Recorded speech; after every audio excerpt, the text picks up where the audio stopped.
seriously can't believe how good I feel today. You know you're on a good day when you gotta physically hold yourself back. You know, when you ride your bike every day, you don't get those days very often. The less you ride your bike, the more you get them. Just started climbing. It's really quite warm today and I thought it was going to be cold. Severely overdressed. I'm sweating.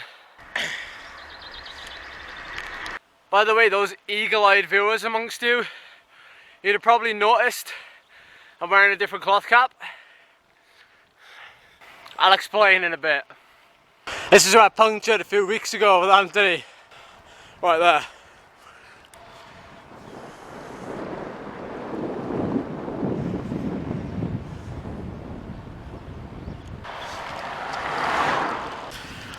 Welcome to the Wild West.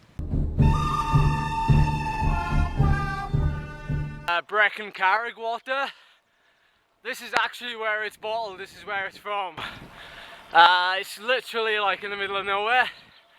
I'll see if I can get a shot of the...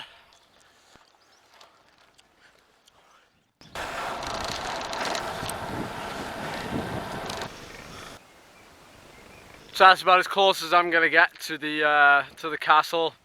Not going to go any further because it looks pretty busy, to be honest. There's lots of people over there in the car park. So, explaining this then. This is Bynea Cycling Club's 80th anniversary cloth cap. So 1937 to 2017. It's a big year for them. Unfortunately, I was racing yesterday, as you all know. It was their anniversary ride yesterday, so I couldn't make it. And they came up here to Carrick Castle. That's what records tell us, in 1937. So they came up this road and they came up to Carrick Castle. It's pretty special. Still, I thought I'd come up here today. It's rather fitting to come up and do the same route that they did yesterday, but in half the time. Gonna head straight back home now and hopefully we'll have a tailwind.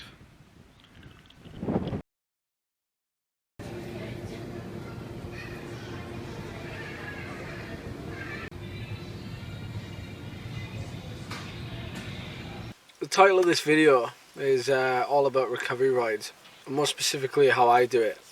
As a full-time athlete, I think riding a bike like every day is pretty much gone. You know, those times are gone. It's more a lot of people tend to opt out of. You know, me being one of them. I've never been one for recovery rides really. Today, for example, so after racing yesterday, it was a very hard one-day race. Depends on how hard the race was. Depends how good you're feeling. You know, at the end of the day, even if you've got a coach, and I recommend this to everybody, like whether you have a coach or not, you should always go on how you feel. That's the #1 priority.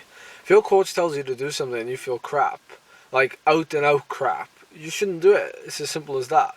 Thankfully, you know, we do have a coach that knows us inside out, and sometimes he will say, look, Ed, you know, you are capable of doing this, you know, you are capable of... More importantly, the ride that I did today, which was just 2 hours and it was just steady. A race like yesterday was very intense. So today I was scheduled to do 2 hours. It just happened like to be that I felt very, very good today. But that's not always going to be the case. And the #1 rule, like I said earlier, is to make the call based on that and this. I could just ride my bike and just not worry about anything. I have such great riding partners here that, you know, we all are on the same kind of... But listen, like, recovery rides can be very overrated. They can be very, very overrated. You don't have to do them. I tell a lot of people all the time, like, you know, don't force yourself to do something you don't want to do.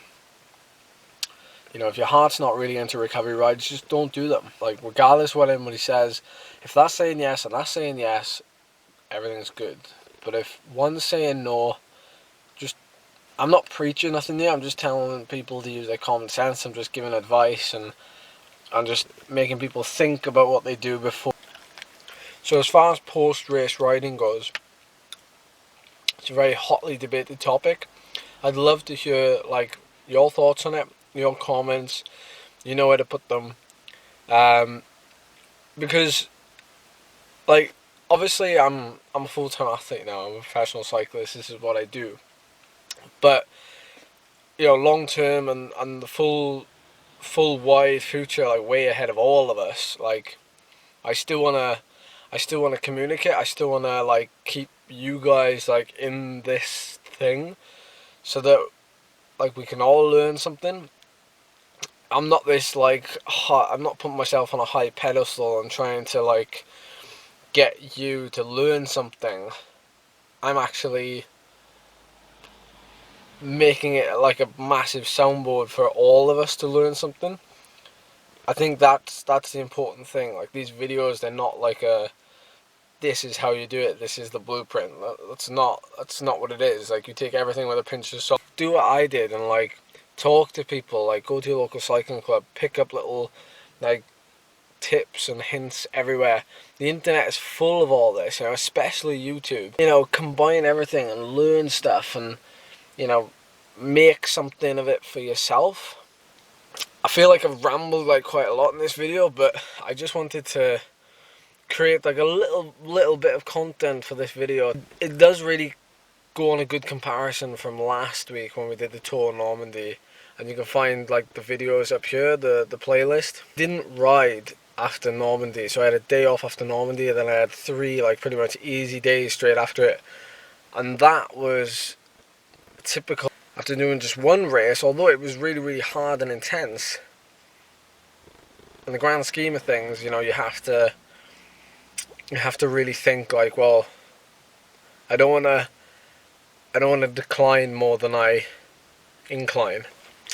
If I was to say the exact importance of rest day riding, I'd say I'd give it like a 6 out of 10. Making the call is the most important thing. So if you want to maximize your recovery and you feel crap, don't go out. There's way too much. There's loads and loads of advice on the internet about how to do recovery rides, but that's how we do them. Either take a day off or you just ride like as slow as you can. And when I'm saying as slow as you can, it really is that slow. And a lot of people won't believe it, but come up with me for a ride and recovery day and like you'll leave me behind on a hill. That's why I always pick flat-ish routes, as flat as I can get around here anyway, to do these. And that's partly why I never do recovery rides, because it's so hilly around here that I can't do them properly. So don't kid yourself, listen to your body and enjoy your riding.